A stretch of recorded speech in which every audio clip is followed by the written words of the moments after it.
fans. Pose with the fans. Pose with the fans.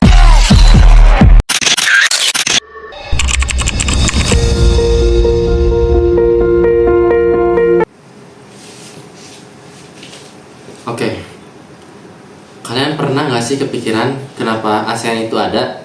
Kayak beneran, kenapa? Apakah cuma sekedar geng negara-negara Asia Tenggara yang suka meeting tiap tahun?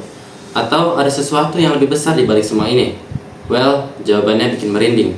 Let's go back in time. Jadi pada tahun 1967, dunia lagi panas. Perang dingin ada di mana-mana. Negara-negara Asia Tenggara, chaos, ada konflik, ada ancaman perang, ada ketegangan politik. Lalu tiba-tiba 5 negara muncul dengan sebuah keputusan gila. Mereka duduk bersama di Bangkok, Thailand, dan lahirlah sesuatu yang bakal mengubah sejarah Asia Tenggara selamanya. Namanya ASEAN. Tapi pertanyaannya sekarang, apakah ASEAN itu benar-benar dibentuk untuk perdamaian? Atau ada agenda tersembunyi yang gak banyak orang tahu? Kita bakal bahas semuanya, so siap-siap karena ini akan jadi perjalanan yang mind-blowing.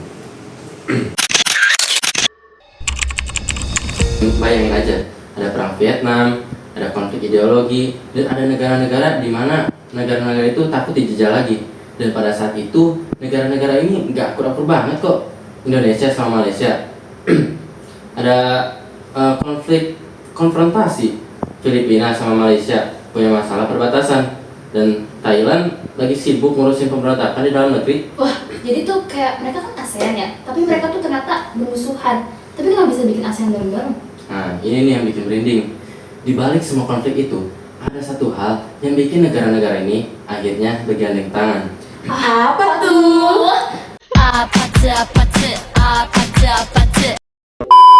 Nah, ini nih yang bikin aku penasaran banget. Indonesia tuh perannya apa sih di sini? Kayak apa cuman ikut-ikutan doang? No, justru Indonesia itu adalah kunci di ASEAN itu sendiri. Gimana caranya? Nah, jadi waktu itu Indonesia baru aja selesai masa-masa paling kacau dalam sejarahnya. Pada tahun 1965 ada peristiwa G30S. Terus Soekarno turun dari kekuasaan dan Soeharto naik jadi presiden. Nah, Soeharto sadar Indonesia harus keluar dari isolasi politik. Nah, dulu Indonesia ngambek dari PBB dan lebih dekat ke negara-negara komunis kayak Cina dan Uni Soviet.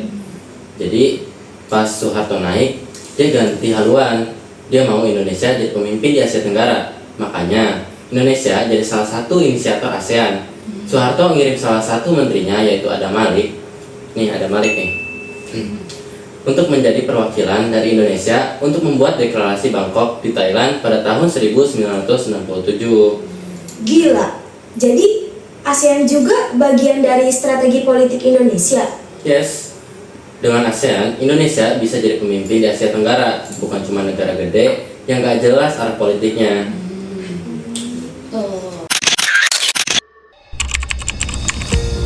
Tapi Gi, ASEAN ini tujuannya apa sih? Cuman biar gak berantem doang?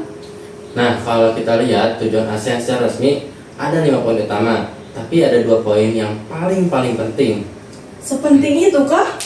Coba jelasin. Nah, jadi yang pertama, meningkatkan kerjasama ekonomi, sosial, dan budaya di Asia Tenggara. Contohnya kayak AFTA atau ASEAN Free Trade Area, yang bikin negara-negara ASEAN ini bisa dagang lebih gampang tanpa pajak tinggi. Nah, yang kedua yaitu menjaga stabilitas dan perdamaian di kawasan. Jadi nggak ada lagi tuh kayak konflik seperti sebelumnya, sebelum ASEAN lahir. Tapi kan sekarang masih ada konflik, kayak sengketa Laut Cina Selatan. Nah, jadi itu tuh tantangan buat ASEAN. Mereka punya prinsip non-intervensi. Artinya mereka nggak boleh ikut campur urusan dalam negara anggota. Nana, kamu pernah kepikiran nggak apakah ASEAN ini sebenarnya kuat atau cuma ajang basa-basi doang? Maksudku tuh kayak organisasi ini udah berjalan lebih dari 50 tahun. Tapi kenapa masih banyak masalah yang kayaknya nggak kelar-kelar? Nah, itu dia, Sen. Katanya tuh kan ASEAN pengen bikin dia tuh Asia Tenggara tuh lebih kuat. Tapi yang aku lihat-lihat tuh kayak ASEAN tuh banyak banget tantangannya. Nah ini, Ini yang orang-orang gak sadar, ASEAN tuh punya beberapa tantangan besar yang bisa bikin organisasi ini runtuh. Siap buat dengerin misterinya? Let's go back inside.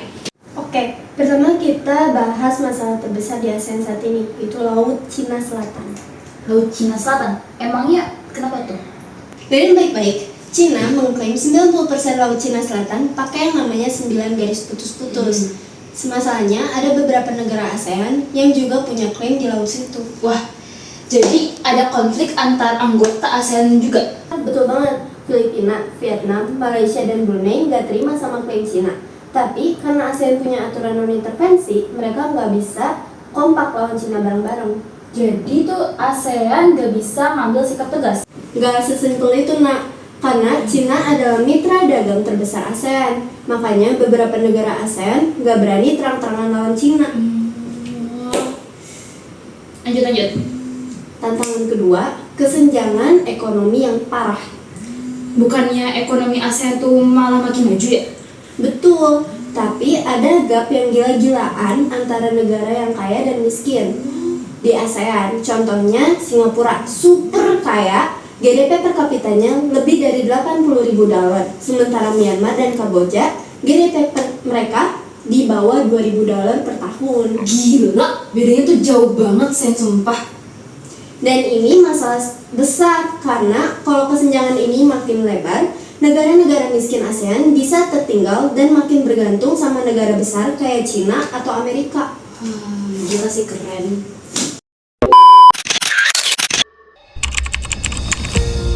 Guys, pernah gak sih kalian kepikiran ASEAN itu masih relevan atau udah ketinggalan zaman sih?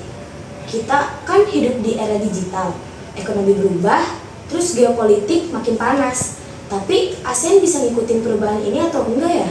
Nah, itu dia. Gue sering dengar ASEAN bikin pertempuran, kerjasama ekonomi, tapi ada perubahan nyata nggak sih?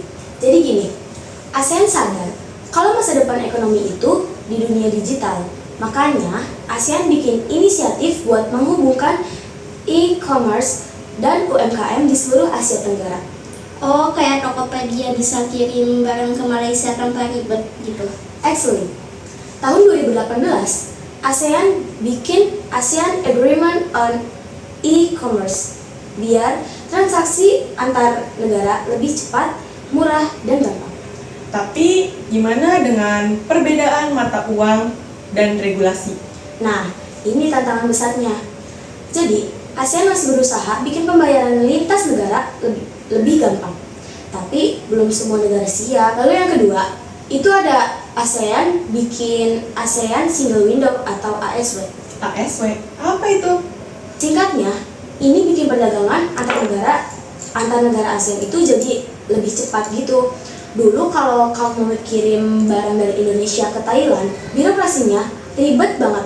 Sekarang pakai sistem digital, semua proses bisa dicek online dan lebih cepat. Oke, ini inovasi yang sebenarnya bisa bantu ekonomi ASEAN ini lebih maju.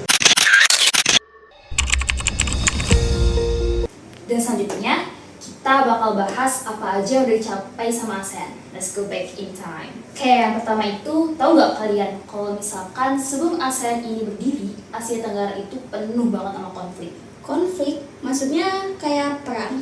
Yes, dulu tuh negara-negara ASEAN sering berselisih. Tapi setelah ASEAN didirikan, mereka sepakat buat mengutamakan diplomasi daripada perang. Jadi ASEAN ini kayak pereda konflik di Asia Tenggara. Exactly. ASEAN ini tuh bikin Treaty of Amity and Cooperation atau TAC. Nah, di mana tuh negara-negara ASEAN gak boleh saling serang.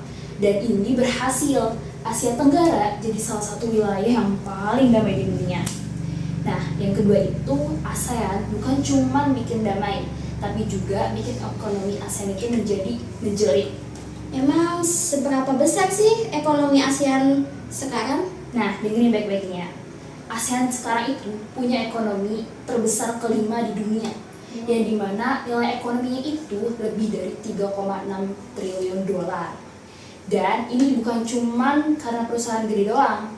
ASEAN juga bikin program ASEAN Free Trade Area atau AFTA yang dimana tuh buat mempermudah perdagangan antar negara ASEAN. Jadi ekspor impor antar negara ASEAN jadi lebih gampang. Yes, benar. Yang dimana tuh bukan cuma ASEAN yang bikin kerjasama dengan negara-negara besar kayak Cina, Jepang, Korea Selatan, bahkan Uni Eropa. Nah, yang ketiga itu, ASEAN bikin perjalanan antar negara jadi lebih gampang. Oh, yang lo maksud itu kayak paspor bebas visa. Yes, sekarang itu warga negara ASEAN bisa berpergian ke negara ASEAN lain yang dimana tuh tanpa visa. Jadi kalau kalian mau dari Indonesia ke Thailand atau nggak ke Malaysia, ke Singapura, ke Vietnam, tinggal bawa paspor, terus jadi beres. Oke, ini yang gue akuin keren. Jadi ASEAN benar-benar bisa nyatuin Asia Tenggara. Ya betul. And next, kita bakal bahas masa depan dari ASEAN. Oke, yang pertama, apakah ASEAN bisa jadi kekuatan besar di dunia? Yes, ASEAN punya lebih dari 600 juta penduduk. Itu lebih besar dari Uni Eropa.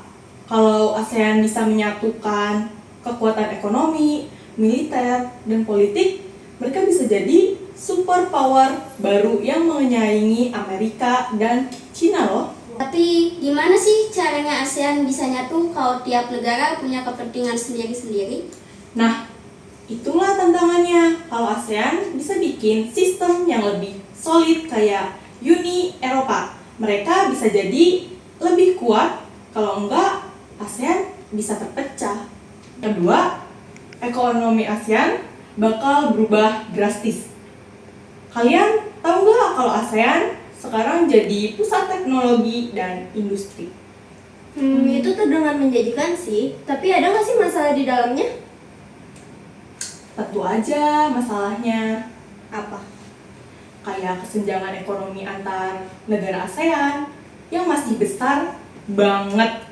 Singapura super maju, tapi negara kayak Myanmar dan Laos masih struggling. Kalau ASEAN nggak bisa mengatasi kesenjangan ini, masa depan ekonomi mereka bisa goncang. Yang ketiga, ASEAN bakal menghadapi tantangan geopolitik besar banget. Oh, kayak perang kah? Bukan cuma perang sih, tapi kayak persaingan antara Cina dan Amerika yang bisa mengganggu ASEAN. Kalau ASEAN nggak bisa ambil keputusan yang cerdas, mereka bisa terjebak di tengah konflik global. Dan itu dia cerita singkat tentang perjalanan ASEAN dari 5 negara yang awalnya hanya ingin menjaga kedamaian hingga kini jadi organisasi besar yang punya 10 anggota. Banyak tantangan, banyak perbedaan, tetapi mereka tetap satu tujuan, menjadikan kawasan ini lebih baik, lebih sejahtera, dan lebih damai. Jadi, kalian siap nggak untuk jadi bagian dari perjalanan ini? ASEAN masih terus berproses, dan siapa tahu nanti di masa depan kita bakal lebih cerah berkat kerjasama ini. One vision, one identity, one community. So guys, tulis pendapat kalian di kolom komentar tentang fakta menarik ASEAN lainnya. I'll see you in the next time. Bye!